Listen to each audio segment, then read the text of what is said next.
Hello friends. Last time हमने पढ़ा था स्ट्रेस क्या होता है, स्ट्रेन क्या होता है। स्ट्रेस में मैंने आपको समझाया था कि कैसे हम एरियाज़ के एरिया पे डिपेंड करता है। जैसे अगर ओब्लिक एरिया है या क्रॉस सेक्शन एरिया है, और फोर्स कौन सा होता है, रजिस्टिंग फोर्स होता है। तो अगर वो रजिस्टिंग फोर्स पर ओब्लिक एरिया के लग रहा है तो उसको हम बोलते हैं स्ट्रेस, या resisting force cross section area के लग रहा है उसको। अब वो फोर्स की डायरेक्शन हमें डिफाइन करती है कि वो कौन सा स्ट्रेस है। अगर लेट सपोज एक ये बॉडी है, ये मैं बॉडी बना रखी है यहाँ पे मैंने, अब इसके परपेंडिकुलर लगा रहा हूँ तो ये लेंथ के लॉन्ग लग रहा है, तो इसको मैं बोलूँगा लॉन्गिट्यूडनल स्ट्रेस, या इसको मैं नॉर्मल स्ट्रेस भी बोल सकता हूँ। बट अगर ये इसके यहाँ पे लग रहा होता, मतलब ये अगर एरिया चेंज हो जाता और इसके इस पार्ट पे लग रहा होता तो उसको मैं बोलता लेटरल स्ट्रेस। ओके।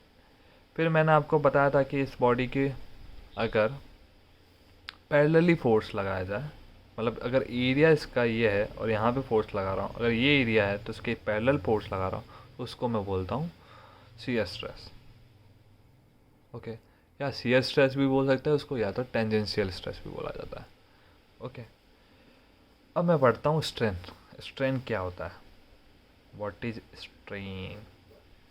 स्ट्रेन को समझने के लिए प्रोसेस समझना पड़ेगा कि स्ट्रेन कैसे वर्क करता है। लेट सपोज करो ये एक बॉडी है, मैंने इसको पुल किया, मतलब खींचा, ठीक है, ये पुल लगा, ठीक है। तो क्या होगा, इसका डायमीटर चेंज होगा और ये थोड़ा एक्सटेंड हो जाएगा। मतलब अगर इसकी एल था तो ये डेल एल थोड़ा बढ़ जाएगा, मतलब इसकी लेंथ चेंज हो जाएगी, यानी कि एल डैश हो जाएगा। और अगर ये डी था डायमीटर का तो वो डी डैश हो जाएगा।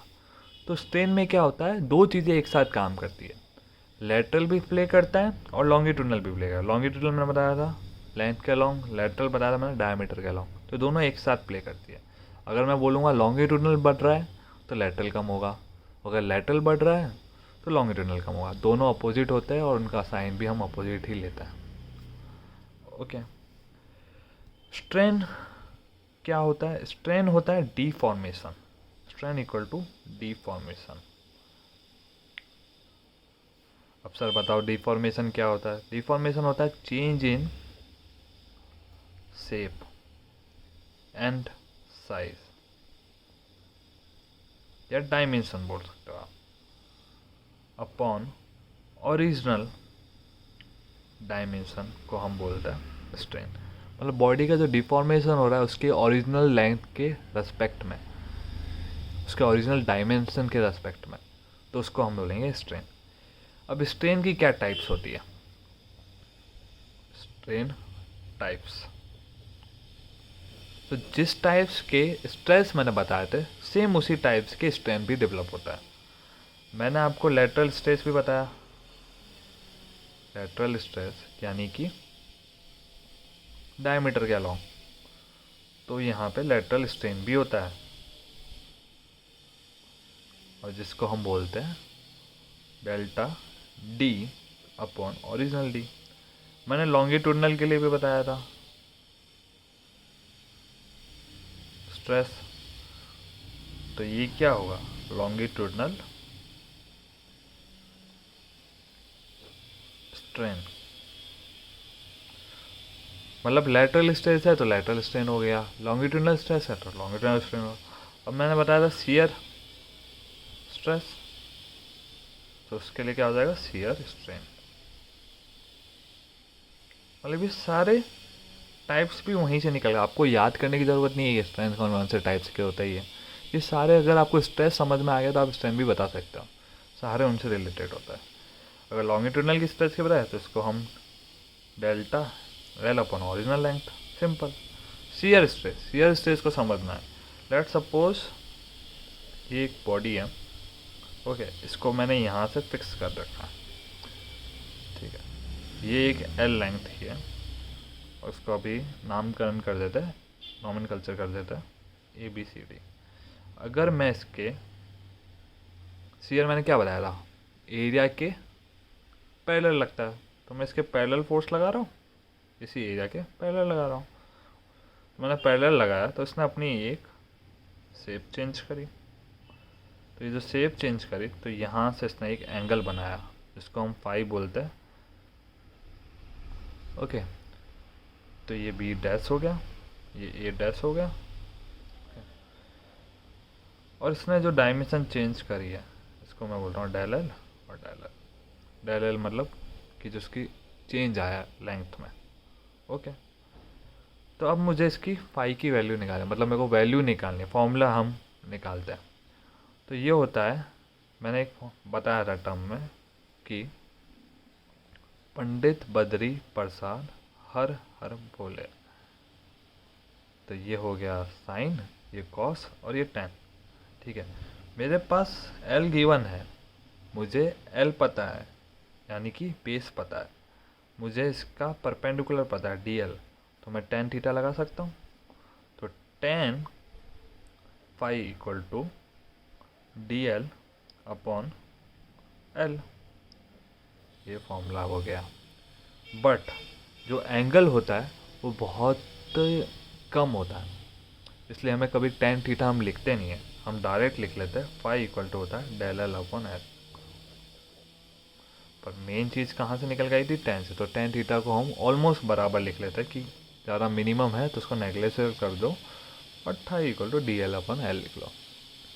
ठीक है, अभी जो फाई है ये कहीं बुक में गामा भी लिखा होता है, गामा और फाई कुछ भी लिख सकते हो, gamma equal to d l upon l.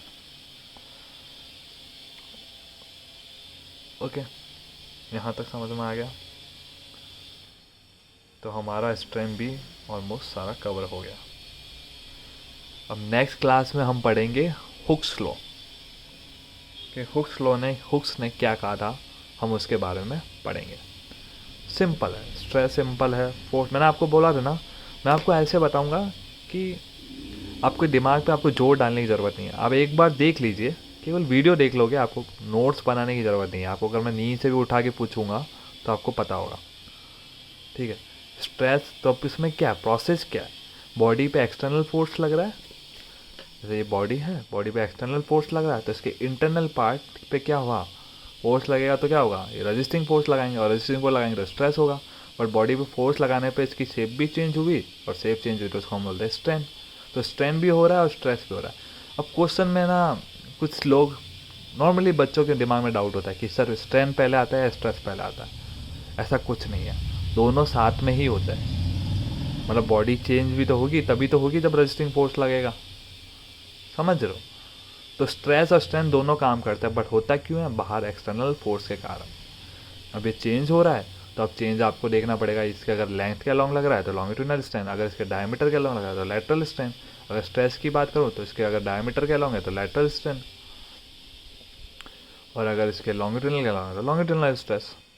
Okay, shear के लिए बताया था मैंने कि शियर स्ट्रेन में मैंने क्या बताया था कि एंगल, मेन एंगल होता है उसके अंदर। ठीक है, क्योंकि उसके हम पैरेलल फोर्स लगा रहे हैं, और पैरेलल फोर्स में जो बीच में एंगल बना रहा है इसका, वो कहलाएगा शियर स्ट्रेन। ओके, अब हुक्स लॉ में हम इन स्ट्रेस और स्ट्रेन का रिलेशन समझेंगे कि क्या रिलेशन होता है। नेक्स्ट क्लास में मैं आपको समझाता हूँ। अगर आपको वीडियो अच्छी लगी हो प्लीज़ लाइक कीजिए, और प्लीज़ सब्सक्राइब कीजिए मेरे चैनल को। और अगर आपको कोई भी डाउट हो, मैं आपको डाउट सारे क्लियर करूँगा। और प्लीज़ मेरा टेलीग्राम चैनल ज्वाइन कर लीजिए, वहाँ पे आप मेरे को डाउट सारे लिख के दे सकते हैं। ओके, नेक्स्ट वीडियो में मिलते हैं, बाय।